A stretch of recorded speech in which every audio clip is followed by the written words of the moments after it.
Selamat siang. Halo, Assalamualaikum. Sebelum kita mulai, kita coba aja dulu ya.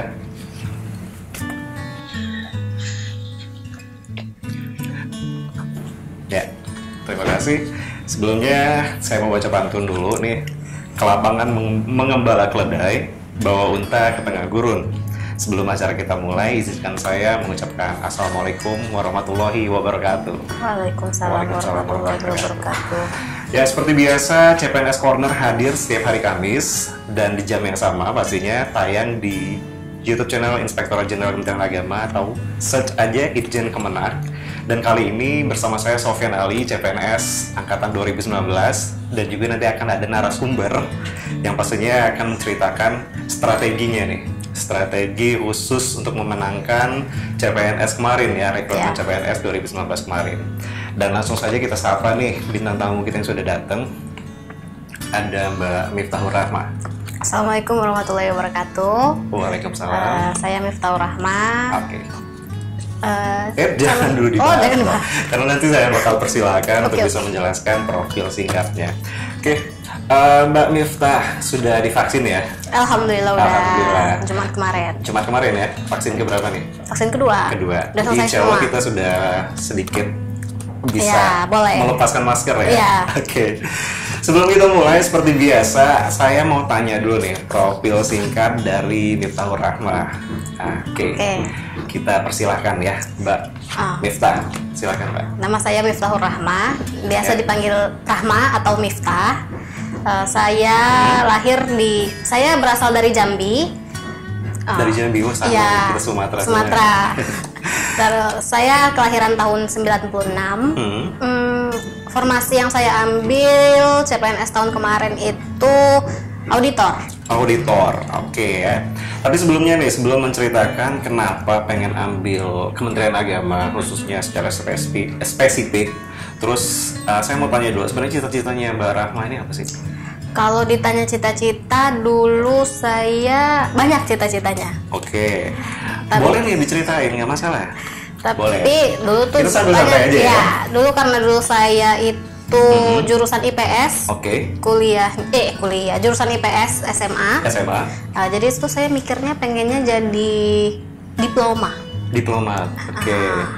Terus karena suka akuntansi, jadi kayaknya ekonomi oke lah gitu kan. Ekonomi ya. Oh, jadi ngambil jurusan kuliahnya nih akuntansi. Okay. Karena mikirnya suka ngitung tapi nggak ribet kan, akuntansi cuma tambah kurang aja nih. Ya, betul. Jadi ya udahlah akuntansi aja. Terus pas di kuliah dosen tuh bilang kalau misalnya jurusan akuntansi tuh goalsnya itu tuh auditor tuh bisa. Iya. Tapi memang kalau udah berbicara masalah goals untuk auditor, berarti memang sudah direncanakan sejak awal dong? Iya. Pokoknya sejak kuliah itu pengennya auditor aja. Karena dosen itu kalau dulu dosenku bilang kalau misalnya jadi auditor itu tuh enak gitu. Apalagi auditor swasta ya. KP ya. KP. Enak. Ya? Iya. Kesana sini gitu kan. Terus pikirnya enak nih jadi auditor gitu kan. Nggak kepikiran juga kalau bakal jadi auditor jadi pegawai negeri ASN. Auditor tuh nggak kepikiran juga. Karena mikirnya auditor tuh swasta aja gitu. Berarti bisa kita tarik kesimpulan nih, kalau sebenarnya cita-citanya pengen dari dulu tuh sudah pengen jadi auditor. Iya. Tapi di akuntan publik. Atau akuntan publik. Oke, seperti itu. Nah, kenapa sih mulai kepikiran buat masuk ke kementerian, dan kenapa milihnya Kementerian Agama? Kebetulan. Terus formasinya juga kenapa pengen jadi auditor? Jadi tuh saya itu pernah jadi auditor di akuntan publik tuh pernah. Pernah di Jambi? Di Jakarta. Di Jakarta. Karena kan saya kuliah di Jakarta kan. Nah jadi tuh nggak lama, paling cuma setahunan gitu kan, nggak lama.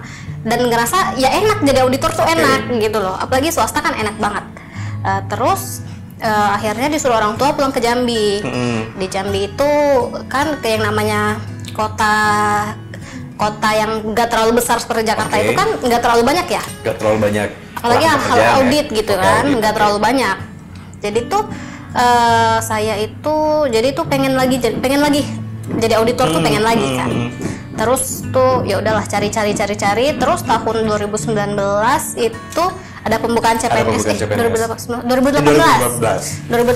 ada pembukaan CPNS. Itu saya cari-cari kan, BPK itu ada auditor kan. Oke, iya betul. Nah, jadi itu saya mikirnya, oh cobalah jadi auditor gitu kan. Cuma tahun 2018 itu pertama kali saya coba tes CPNS. Oke. Nah, itu saya tes CPNS pertama kali itu BPK itu buka auditor banyak. Berapa formasi itu? Ingat gak? Bisa sampai ratusan sih kalau nggak salah kalau BPK ya. Oke. Tapi tuh saya ngerasa kayaknya saya nggak bisa nih masuk situ gitu. Saingannya terlalu banyak gitu kan. Terlalu berat saingannya. Tapi sudah sempat coba? Saya jadi akhirnya memilih jadi analis. Jadi analis. Tapi di salah satu kementerian juga, kementerian pusat juga kan. Itu saya coba. Nggak jadi auditor nih. Ya udahlah saya pikir coba-coba aja nggak jadi auditor lagi. Di tahun 2018. Terus nggak lulus dong. Nggak lulus di tahap apa nih? Nggak lulus di 2014 itu waktu itu saya sedih banget sih nggak lulus. Itu pertama kali saya nyoba tes CPNS dan saya nggak lulusnya itu wawancara. Oh, wawancara. Oh, berarti dulu skemanya seperti apa? Dulu sama kayak sekarang. Administrasi, SKD, SKB. Cuma waktu itu kan kalau sudah sampai SKB itu kan kalau kementerian pasti ada wawancara kan. Yeah. Cuma yang sedihnya itu ya wawancara tuh nggak lulus tuh sedih banget. Wawancara saya itu nggak lulus karena bisa dibilang selangkah lagi ya. Iya, nggak lewat passing grade gitu. Jadi tuh aduh, nggak mau lagi lah coba-coba CPNS gitu. Karena mikirnya oh sedih banget, masa cuma wawancara doang segitu nggak bisanya kah gitu. Wawancara sudah sempat kapok berarti. Terus 2019 coba lagi kan. Nah ini sih karena orang tua bilang doh coba lagi gitu. Terus ya udah, terus kebetulan Kementerian Agama buka auditor juga kan. Saya cari pokoknya yang formasinya auditor aja. Nggak lagi analis, nggak lagi itu, saya carinya auditor aja. Kebetulan Kemenang ini buka kan. Dan formasinya lumayan, 22 orang. Dan saya ngerasa saya bisa lah nih masuk 22, walaupun nggak bisa masuk 10 besar, masuklah 20 nih. Nah gitu. Intinya sih minimal targetnya adalah saya di urutan ke-22. Iya, nggak masalah itu saya keterima gitu. Oke, bisa kita simpulkan ya, untuk dari cita-cita sendiri sebenarnya Mbak Rahma ini sudah spesifik sekali, cita-citanya memang sudah ditargetkan untuk menjadi auditor seperti itu. Dan kebetulan dari akuntansi Universitas apa? Universitas Tantri Abeng. Oh, Tantri Abeng. Kayaknya nggak banyak deh orang yang tahu itu universitas mana sih gitu. Oh, ya, karena kebetulan memang itu baru. Oh boleh diceritain boleh. Kalau misalnya orang-orang lama itu tahu nama Tantri Abeng mungkin tahu. Tapi kalau misalnya kayak kita nih, kayak kita yang masih umur segini tuh kayaknya nggak terlalu familiar. Bisa dijelasin tuh di lokasi dia di mana? Di Jakarta atau di mana? Universitas Tantri Abeng itu di Jakarta Selatan. Di Jakarta Selatan. Dan yang punya kampus itu Pak Tantri Abeng. Pak Tantri Abeng ini mantan menteri. Mantan menteri di zaman Pak Soeharto deh kayaknya. Jadi saya pun waktu masuk juga nggak tahu ini siapa Pak Tantri. Itu karena orang tua saya tahu, kan zamannya orang tua ya. Jadi yaudahlah masuk situ gitu. Terus kebetulan direncanakan atau enggak nih? Enggak direncanakan. Karena kebetulan orang tua saya tuh tertarik dan karena track record yang punya kampus Pak Tantri Abeng tersebut bagus, jadi pasti bisa lah masuk itu bagus gitu. Berarti ada restu dari orang tua juga. Iya, restu dari orang tua. Dari Tantri Abeng kemudian sudah menspesifikasikan cita-cita pengen jadi auditor, sempat nyoba BPK dan kementerian lain juga sebagai analis, tapi belum berhasil ya. Kita bilang bukan gagal sih sebenarnya, karena emang belum waktunya sih gitu. Dan alhamdulillah sih dapat rezekinya di Kementerian Agama. Sekarang bergabung dan formasinya sekarang apa? Auditor, calon auditor, alhamdulillah. Jadi alhamdulillah kita berdua ini sama profesinya CPNS 2019 Kementerian Agama Republik Indonesia, dan kita formasinya ahli pertama auditor seperti itu. Dan dari Mbak Rahma ini sendiri nih, Mbak Rahma, berarti bisa dibilang udah percobaan kedua ya, 2019. Apa sih yang membedakan perbedaan rekrutmen 2018 dan 2019, walaupun mungkin skemanya nggak terlalu berbeda kan dari Permenpan yang kita ketahui seperti itu, tapi ada nggak sedikit perbedaan? Pasti kan pernah ngerasain nih.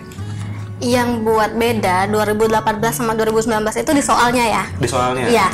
kan kebanyakan di 2018 itu banyakan yang nggak lulus nih SKD. Oke. Dan alhamdulillahnya sih saya SKB itu juga masuk rombongan-rombongan yang nggak lulus nih.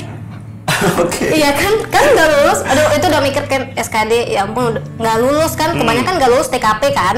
Waktu 2018. Dan alhamdulillahnya kan by ranking ya. Oke, by ranking ya, betul. Alhamdulillahnya sih ketarik waktu itu. Cuma ya yang buat bedanya ya soal sih. Soal apa nih spesifikasinya? Mungkin dari teman-teman di rumah pengen tahu sih. Mungkin nih 2021 ini kan akan ada rekrutmen lagi. Iya, katanya. Dan di Kementerian Agama pun juga kita dapat selentingan kabar ada lagi ya Iya. untuk formasi-formasi baik seperti kita mungkin ada Iya. juga. Dan mungkin teman-teman yang tertarik untuk jadi auditor di Kementerian Agama Republik Indonesia atau juga di bidang lainnya di Kementerian Agama Republik Indonesia. Nah, apa sih kisi-kisinya gitu yang membedakan? Masih ingat gak? Apa ya? Pokoknya gini ya. Kalau tips and trick saya nih, kalau saya pribadi ya ini. Oke. Kalau saya pribadi itu milih formasi itu yang kalau bisa banyak.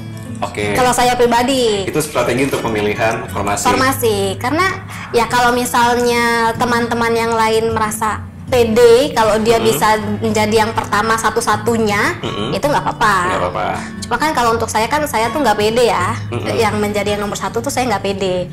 Jadi ya kalau bisa tuh cari yang formasinya tuh yang pembukanya banyak. Oke. Jadi peluang kita masuk itu juga lebih besar. Tapi nggak pede bukan berarti nggak mau mencoba kan? Iya, Oke. bisa seperti itu. Dari strategi pemilihan formasi mungkin dari Mbak Rahma tadi kalau kita simpulkan itu kita lihat dulu formasi Iya. yang kuotanya banyak atau tidak, karena sebenarnya kalau kita baca di Permenpan kebetulan kemarin Permenpan 23 ya. Iya. Itu November 2019 itu menjelaskan bahwa 3 kali formasi untuk bisa maju ke tahap SKB. Dari SKD 3 kali formasi dari kuota. Misalnya kita kemarin 22 orang, itu berarti minimal banget kamu kalau mau pengen lanjut ke tahap selanjutnya, tahap SKB itu masuk ranking 66 ya. Iya. Kurang lebih seperti itu. Nah, ini salah satu strategi menarik nih. Iya. Ya, bisa masukkan untuk teman-teman yang ada di rumah yang pengen coba seperti Iya, kita. bisa. Oke. Dan setelah coba, kalau dari segi soal, Kalau dari segi soal. tadi spesifiknya belum Oke. terjawab nih. Kalau dari segi soal, Mm-mm. kalau saya itu tipe yang belajar harus dengan buku. Harus dengan buku. Oke. Kan ada orang yang belajar ngerasa bisa nih latihan-latihan di HP, banyak aplikasi, banyak ini soal-soal di internet gitu kan. Tapi kalau saya pribadi itu belajar by buku. Berarti sempat beli buku dong? Sempat. Ada rekomendasi buku, mungkin buku seperti apa, Bang Soal atau Sebenarnya sih buku-buku yang ada di toko buku pada umumnya itu sama aja. Sama aja. Cuma yang buat membedakan itu ya tergantung kitanya juga. Oke. Kalau saya pribadi itu buku itu saya pelajarin dari awal sampai akhir tuh saya kerjain semua soalnya. range waktu belajar mempersiapkan strategi untuk bisa memenangkan CPNS kemarin. Itu harus lama sih. Itu harus lama, Mas. Kalau Mbak Miftahur sendiri mulai dari Kalau saya pribadi sejak kapan gitu sejak belajarnya? saya diumumkan lulus SKD. Sejak SKD. Iya. Mbak. Administrasi apa SKD? SKD udah lulus, masuk melanjut ke SKB, itu baru saya beli buku. Oke, baru beli Kalau bukunya saya, itu ya. iya. Berarti selama proses untuk SKD-nya sendiri, itu belajarnya dari mana nih? Nggak belajar, karena saya takut nggak lulus, terus saya kecewa. Jadi saya nggak belajar. Wah, luar biasa ini ceritanya, sangat menarik ya. Ini berarti bisa dibilang salah satu cerita pengalaman menarik dari Mbak Miftah Iya, kalau untuk saya- SKD. Mungkin karena sudah ada pengalaman di 2018 kali ya, jadi punya gambaran soal dikit-dikit. Oh iya, ini kan SKD ya. Oh iya, SKD. gitu. Iya, pas sudah dapat jadwal SKD itu baru saya belajar. Oh, setelah mendapat jadwal, berarti Mbak belajar dong. Belajar. Nggak mungkin nggak belajar kan saya belajar. Sorry. Ya, jangan tegang dong. Itu ngobrolnya santai. Kira SKB aja. SKD. Oh iya, SKD. Sorry. Oke. Berarti belajar itu berarti saat kita dikeluarkan jadwal untuk SKD, itu belajar. sudah mulai belajar. Iya. Nah, ada trik gitu nggak? Apa punya pengalaman ikut bimbel online mungkin atau secara textbook belajar dari buku yang dibeli atau bisa juga dari online seperti itu? Atau gimana nih Mbak Rita kemarin? Kalau saya pribadi itu kan textbook ya. Jadi kalau saran saya nih sama teman-teman yang lain kalau misalnya mau coba CPNS tahun depan misalnya tahun ini 2021 Iya, ya 2021 itu belajar aja di buku-buku. Kalau saya kan belajarnya by textbook ya. Nah, hampir rata-rata, nggak hampir rata-rata sih, ada beberapa soal-soal yang akan keluar. Oke. Misalnya saya ngerjain semua soal di buku nih. Nah, terus nanti tuh ada aja soal yang keluar di SKD itu. Walaupun tidak secara textbook sama, tapi nyerempet. Iya. Oke. Jadi makanya saya ngerasa belajar dari buku itu lumayan membantu. Karena soal-soalnya itu kadang tuh kadang ada yang sama persis. Tapi kadang ada yang nyerempet gitu kan. Oke. Jadi itu karena kalau saya main dari HP, dari laptop gitu tuh malah kebanyakan ke distract-nya. Jadi ya by book aja. Oke. Pertanyaan selanjutnya nih. Ini kita sudah bahas soal. Kalau dari segi soal, ada 3 bagian soal. Kan di SKD ada 3 ya. Ada TWK, TKP, dan TIU. Iya.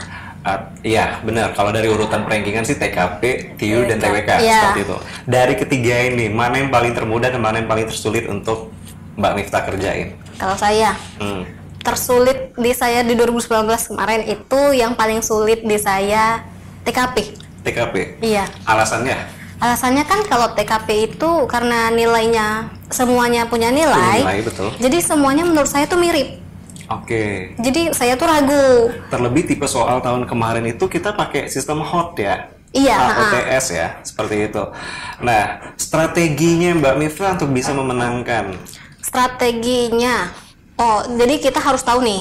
TKP ya, karena TKP. Kan tadi udah ngerasa, saya lemah nih di TKP gitu. Kita harus tahu ambang batas nilainya berapa. Oke. Misalnya totalnya kemarin 126 ya? 126. Ya. Ada 30 soal ya? Ada 35. Ada 30. 35 ya, 35 soal itu kita harus mulai hitung-hitungan nih. Oke. Minimal di antara 35 soal itu semua nilainya minimal 4. Jadi ya harus dihitung. Semuanya tuh harus dihitung dari sekarang. Jadi di saat kita nanti mau tes, pas kita udah tes, pas udah kita ngelihat soalnya, kita udah tahu nih. Kan kita pasti ada nih yang ragu-ragu ada, yang pasti ada, yang bener. Kalau itu kan pasti ragu-ragu sama pasti ya. Nah, yang pasti itu kita bisa memperkirakan itu nilainya 5 atau 4. 5 atau 4. Berarti dengan kata lain kalau kita bisa bilang Mbak Miftah ini sudah menargetkan skor saya paling terendah adalah di 4 waktu TKP. Walaupun pelaksanaannya mungkin kita nggak tahu kan, apa ada di skor 3 atau skor 2 atau skor 1 kan kita nggak tahu. Tapi target terendahnya adalah saya minimal ada di 4. Nah, ini strategi bagus nih buat teman-teman di rumah semua untuk bisa memenangkan CPNS 2021 ini nanti ya. Nah, khususnya yang merasa lemah di TKP seperti Mbak Miftah, ini strateginya bagus karena ada 35 soal. Kalau tidak berubah ya, untuk tahun ini kalau misalnya tidak ada berubah, masih sama dengan tahun kemarin 35 soal, minimal skor terendahnya itu adalah 4. Nah, ini bagus banget nih. Jadi dari merasa apa yang lemah dari kita, itu kita tingkatkan. Ini Mbak Miftah ini bagus banget nih strateginya. Itu cara belajarnya gimana? Kalau TKP kan lebih, karena kan jawabannya mirip-mirip tuh. Iya, makanya kalau TKP ini by feeling aja sih, Mas. By feeling, Soalnya kalau misalnya sering latihan soal mungkin. Iya, karena kan buku tadi kan ada TIU, TKP, TWK kan. Terus kalau misalnya TKP itu susah juga kalau mau buat dipelajari. Soalnya kan kepribadian. Nggak ada yang ilmu yang pasti betul. Kayak tidak eksak ya. Iya, jadi ya by feeling aja. Nah, itu tadi yang tersulit. Sekarang yang kalau middle oke lah, nanti berarti bisa terjawab.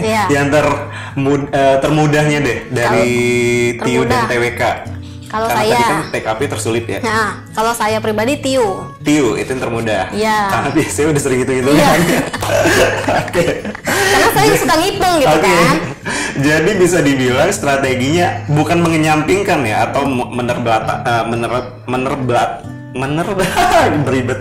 membelakangi deh seperti itu. Membelakangi TIU, tapi tetap dikerjain, tapi mungkin urutannya setelah ngerjain TKP, TWK baru TIU gitu. Oh, kalau saya dari 1 sampai 100 itu saya kerjain berurutan. Berurutan? Iya. Oh, jadi kemarin gimana nih? Kemarin alhamdulillah masih nyisa ya, Mas, masih waktunya. Oke. Alhamdulillah. Tapi ya kalau saya pribadi itu kan saya tuh walaupun saya anak IPS tapi saya lemah nih. Dalam hafal-hafalan tuh saya lemah. Dalam teori tuh saya kurang bagus lah ya. Berarti ini menyangkut TWK ya? Iya, TWK. Makanya saya kerjain aja dulu TWK. Saya kerjain apapun itu, kalau nggak tahu lewat. Oke. Terus baru ke TIU TKP, terus baru balik lagi yang mana yang kosong tadi. Oke, ini strategi bagus juga nih untuk manajemen waktu Iya. dan soal ya. Soalnya kebanyakan orang nggak cukup Bener. waktunya ya. Karena kalau kita ingat soal TIU kemarin pun atau TKP itu soalnya juga panjang-panjang banget kan ya. Iya. Dan TKP itu cukup, sih, iya pasti. betul, itu cukup memakan waktu. Nah ini strategi yang bagus nih buat teman-teman di rumah yang pengen nyoba CPNS 2021 ini. Ini proses pengerjaan soalnya harus sering banyak latihan supaya terbiasa membaca cepat. Seperti Iya. itu. Benar. Itu penting. Oke, itu penting. Nah, kalau untuk TWK sendiri strateginya ini kenapa kita paling banyak mengupas untuk strategi ini? Karena memang terkait dengan tema CPNS Corner hari ini nih sesuai dengan Iya. Mbak Miftah sendiri ya, Iya. yaitu skenario Allah itu ya memang lebih indah. Iya. gitu. Nah, ini pasti kan untuk mengindahkan kembali skenario Allah Subhanahu Wa Taala, ini pastinya kita juga berjuang mati-matian Iya, untuk mendapatkan pasti. itu. Gitu. Nah, kita balik lagi nih pengerjaan TWK nih Mbak. Strategi Mbak tadi kan bilang lemah untuk menghafal. Nah, strategi untuk memudahkan Mbak mengingat kembali itu seperti apa? Kalau TWK ya, kalau saya pribadi kemarin TWK itu saya pelajari Mas dari buku kan, buku yang kalau misalnya kita beli buku di situ ada latihan soal, Oke. ada materinya juga. Ada materinya juga. Jadi sekalian kita latihan soal, sekalian juga ada materinya, kita baca materinya. Oke. Kalau misalnya kita ngerasa baca ngerti, oke lah boleh lewat. Tapi kalau misalnya kita baca terus kita nggak ngerti, ulang lagi bacanya. Kalau saya kayak gitu. Oke. Sampai akhirnya ya pasti walaupun nggak semuanya ingat, pasti adalah yang nempel. Betul. Nah, dan alhamdulillahnya waktu saya SKD kemarin kalau nggak salah ya, TWK saya itu kebanyakan nalar. Oh. Jadi nggak perlu mengingat tanggal, pasal. Jadi kebanyakan nalar kan. Jadi nggak terlalu masalah juga di saya. Makanya. Kalau boleh tahu nih, kita fair-fairan aja. Iya. Skor kemarin terakhir berapa? Skor SKD SKD 394. 394. Wow. Betul dulu nih. 394. Jadi masih banyak yang di atas saya. Skor paling tertinggi dari 3 bagian tersebut, 3 bagian materi tersebut skor apa nih? Skor apa ya yang paling tinggi? Kalau nggak TIU TKP deh. Oke. Ini berarti belajarnya berhasil nih. Ya, Kalau alhamdulillahnya TIU, berhasil. TWK berarti passing grade-nya lewat ya? TWK alhamdulillah 100 aja pas. Alhamdulillah pas banget nih, bener 20 nih. Iya. 25 35 ya? Iya, 25 kali 4 ya? 25 kali 4. Iya. Ini udah besar banget loh ini, 25 soal dari 30 soal cuma berarti cuma salah 5. Ini berarti ini membuktikan bahwa semakin sering banyak latihan, strategi ini bisa memperkuat kita untuk bisa memudahkan kita yang memang lemah dalam menghafal. Iya. Ya, bener ya? Benar. Terus banyak-banyak doa aja soalnya. Banyak-banyak doa. Soalnya semoga mudah gitu Oke. kan. Ada cerita menarik nggak di balik perjuangan keras kita untuk bisa memenangkan CPNS, khususnya nih Mbak Miftah kemarin nih, memenangkan CPNS 2019 kemarin. Dibilang Mungkin cerita yang lucu, menarik, menegangkan gitu, ada nggak? kayaknya sih nggak ada ya. Oke. Nggak tahu ya. Menarik menurut saya tuh belum tentu menarik. Tapi nggak masalah loh diceritain. Tapi gimana ya, kalau saya itu misalnya waktu kayak tes gitu kan kita kalau tes di Kementerian Agama ini kita langsung ke Jakarta ya, Oke, walaupun kita betul. dari daerah kan. Dan saya itu kalau misalnya tes datang tes terus udah tes dapat nilai langsung pulang. Kalau saya tuh gitu Mas. Oke. Saya tuh bukan yang ngelihat nilai saingan itu enggak, karena tuh saya takut ngedown gitu kan. Jadi ya udahlah, datang ujian pulang, udah gitu aja. Oh ya, ini pengalaman yang ini sih karena kita SKB online kan ya. Iya betul. Jadi kita semua via Zoom. Ada tuh pengalaman itu saya nunggu wawancara nunggu 2 jam. Dikarenakan jaringan sebelum saya itu tuh sempat ngedown. Jadi saya udah masuk ruangan jam 11. Kan di jadwal jam 11 gitu kan, masuk jam 11. Tahu-taunya jam 1 saya baru mulai. Jam 1 baru mulai. Karena ini SKB-nya online ya. Iya. Jadi kita nunggu yang urutan-urutan sebelumnya selesai dulu baru saya. Selama nunggu ngapain aja tuh? Selama nunggu itu saya bener-bener, kan ada CCTV ya. Iya. Itu saya bener-bener bingung mau ngapain. Mau tidur nggak enak udah lihat CCTV. Mau belajar udah nggak bisa lagi belajar. Itu saya awkward banget tuh. Bingung 2 jam itu saya mau ngapain. Oke. Pengen belajar lagi tapi nggak bisa. Kemudian pas maju ke SKB sempat ada nggak di bagian Mbak Miftahnya sendiri, kan tadi jaringan sempat down. Nah di bagian Mbak Miftahnya sendiri di mana nih? Alhamdulillah nggak ada. Oh nggak ada. Alhamdulillah Ya. Nah ini salah satu skenario Allah juga Iya. dipermudahkan dan dimuluskan berkat doa dan restu orang tua. Iya. Alhamdulillah. Karena kita sudah belajar, tinggal yang menentukan hasilnya atau sisanya adalah Allah Subhanahu Wa Taala, seperti itu. Nah tadi kita udah bahas SKD nih. Cerita sedikit dong SKB, apa aja sih yang dikupas atau ditanya selama proses rekrutmen CPNS Kemenak, Itjen Kemenak? Oh iya. 2019. SKB di Kemenak Itjen ini kan ada 3 ya. Iya. Ada praktek kerja, psikotes, sama wawancara sama pihak kementerian kan? Iya betul. Nah, kalau praktek kerja ini lebih ke formasi yang kita ambil kan? Formasi kita ambil, oke. Tapi apa nih kiat-kiatnya untuk bisa menjawab? Jangan lupa undang-undang ASN. Undang-undang ASN. Itu yang paling penting. Apalagi nih? Undang-undang keuangan negara itu paling penting kalau auditor. Betul. Ya seperti itu. Terus kemampuan berbahasa, kemampuan berkomputer. Itu sih yang diujikan kalau di praktek kerja. Ada kendala saya. Apa tuh? Ditanya tentang undang-undang. Ya, tapi bisa jawab atau enggak nih? Saya jawab aja tapi nggak tahu itu benar. Yang penting jawab. Yang penting jawab. Yang penting jawab. Jangan sampai diam. Jangan sampai diam. Ya intinya sih bisa mengerahkan apapun yang bisa kita ketahui ya. Walaupun tidak secara mendalam atau detail, tapi kalau teman-teman sempat baca sekilas gitu, dijawab aja gitu.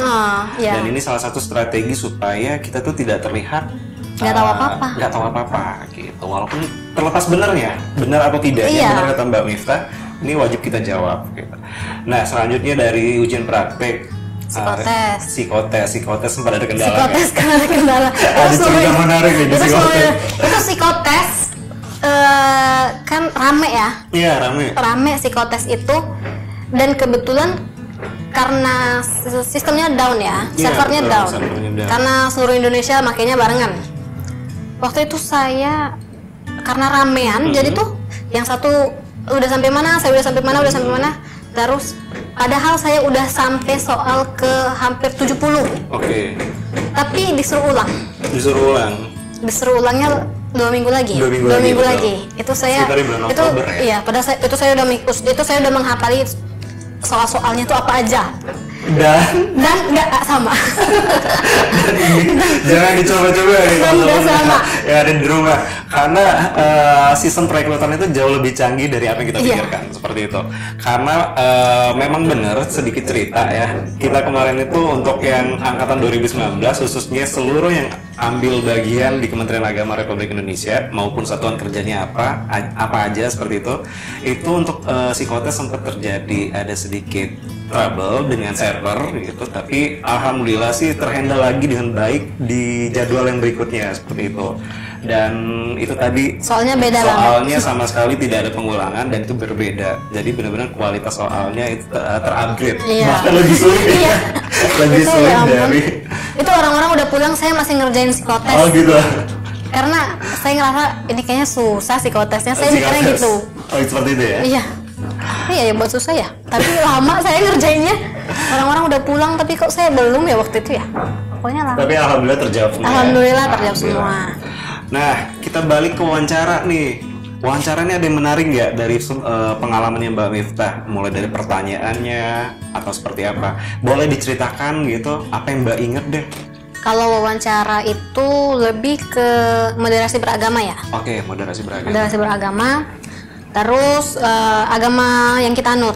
Nanti pewawancaranya sama dengan agama yang kita anut. Yang buat saya nggak pusing sih. Yang buat saya takut itu wawancara itu praktek sholat, tapi kita nggak sholat. Oke. Kita kan cuma duduk doang nih. Kita harus gimana bisa fokus hafalan sholat itu benar dan dan teratur. Sempat terjadi? Apa yang Alhamdulillah enggak. Enggak. Soalnya kan kita diam, terus kan Allahu Akbar gitu-gitu kan. Dan kita tuh diam, badannya kan itu tuh bener-bener harus fokus. Harus fokus. Sempat kita ada tes ngaji juga kan? Ada tes ngaji juga. Nah, kemarin sempat ada kendala atau gimana? Alhamdulillah enggak ada. Enggak ya. Alhamdulillah. Dari seluruh pertanyaan wawancara nih, yang paling bikin gitu, dalam artian, aduh, gitu sempat ada, aduh, gitu. Itu apa nih pertanyaan yang di mana? Oh, nulis ayat. Nulis ayat. Itu saya bener-bener nggak kebayang. Dapat apa nulis ayat apa nih? Mas Sofyan apa? Kalau saya sih Bismillahirrahmanirrahim dan Alhamdulillahirobbilalamin. Itu masih mending. Saya di rumah belajar Bismillahirrahmanirrahim, Qul huwallahu ahad, Alhamdulillah. Udah hafalin tuh Qul huwallahu ahad. Saya disuruh apa? Alfil. Alfil. Nggak kebayang di otak saya kalau saya bakal nulis surat Alfil. Saya cuma belajar trikul, terus cuma saya Alhamdulillah, Bismillah, Auzubillah. Trikul nggak ada yang keluar? Nggak ada. Alfil. Itu sumpah itu out of the box sih Alfil. Itu saya sih dua sih. Trikul sama satu lagi tuh itu Al-Ikhlas, iya benar. Oh, Inna atau Ina. Itu belajar. Itu belajar, tapi yang keluar malah cuma ditanya Bismillah dan enak mas. Oh, ini tips and trick ya untuk yang lulusan MAN atau UIN. Jangan harap tulisan ayatnya cuma sekedar Bismillah. Gimana? Coba ada bocoran nggak? Enggak, kan saya tuh kan kita wawancara tuh ada CV ya. Oh iya betul. Ada CV. Kan ada SMA-nya di mana, kuliahnya di mana, dan kebetulan saya ini lulusan MAN. Oke. Mungkin wawancaranya mikir MAN tuh terlalu kecil kalau Bismillahirrahmanirrahim. Makanya saya disuruh Alfil. Oke, Alfil. Itu saya shock banget, diam sebentar, disuruh coba tulis surat ayat surat Alfil. Itu saya shock dong, diam sebentar. Karena saya benar-benar enggak terjawab nggak? Terjawab tapi kayaknya salah. Ini berdasarkan pengalaman aja waktu menjawabnya. Yang penting pas dibaca Alfil. Kalau pas teknik penulisan kan benar tuh. Iya. Yang penting pas dibaca surat Alfil. Oke. Mending mas satu ayat dua ayat, ini satu surat. Disuruh tulis. Terus saya benar-benar nggak tahu itu. Oh iya, kan sempat ada ngaji, terus kemudian kita juga menafsirkan ya, ayat, potongan ayat yang kita baca. Nah ini ada kendala nggak dari Mbak Miftah? Alhamdulillah sih enggak ya. Tidak. Karena kan berdasarkan apa sih namanya tuh kisi-kisi. Dari yang sebelumnya gitu kan. Biasanya kan ayat-ayat yang perlu penafsiran itu tuh ayat-ayat tertentu aja. Oke. Jadi saya tuh kemarin dapatnya Hujarat ayat berapa gitu. Tapi walaupun sudah berkisi-kisi, terjawab secara tekstual ya tafsirannya. Insya Allah. Nggak tahu. Yang penting saya jawab. Tapi nggak tahu ya. Ini itu udah menurut wawancara udah pas atau belum nggak tahu. Tapi hukum bacaan ditanya juga kan? Enggak, alhamdulillah enggak. Enggak ditanya. Oh saya kebetulan dapat. Tapi aku bisa jawab sih seperti itu. Saya itu sih Alfil itu sih yang saya masih membekas sampai sekarang. Oke, kita udah berbincang banyak banget nih, ngobrol udah banyak banget, mulai dari pengalamannya Mbak Miftah, kemudian strategi memenangkan CPNS 2019 kemarin, dan alhamdulillah sih cita-citanya bisa dibilang udah terwujud Mbak ya, jadi auditor. Ini mantap sekali. Makanya. Oke, selamat ya. Alhamdulillah. Alhamdulillahirobbilalamin. Nah, tapi sebelum kita sebelum kita tutup acara CPNS Corner ini, ada closing statement nggak berupa motivasi buat teman-teman calon CPNS 2021 nanti yang pengen bergabung di Kementerian Agama, khususnya spesifiknya lagi Inspektorat Jenderal Kementerian Agama Republik Indonesia, dari Mbak Miftah ada nggak? Kalau saya sih buat teman-teman semua yang mau mencoba CPNS 2021 tahun ini, pikirin dulu formasi apa yang mau diambil, pikirkan matang-matang, jangan buru-buru. Jangan buru-buru daftar formasinya, pilih matang-matang. Kalau misalnya udah dalami formasi yang kita ambil itu apa. Soalnya kan kebanyakan formasi yang ada di pemerintahan ini nggak terlalu familiar ya. Betul. Nah jadi tolong dipahami lagi lebih dalam itu formasinya apa. Jadi kita tuh tahu misalnya nanti kalau SKB itu tentangnya apa. Jadi nggak terlalu kaget. Aktif ini dong berarti ya, cari informasi juga ya? Iya, cari informasi jangan lupa. Biasanya selalu ada di Telegram.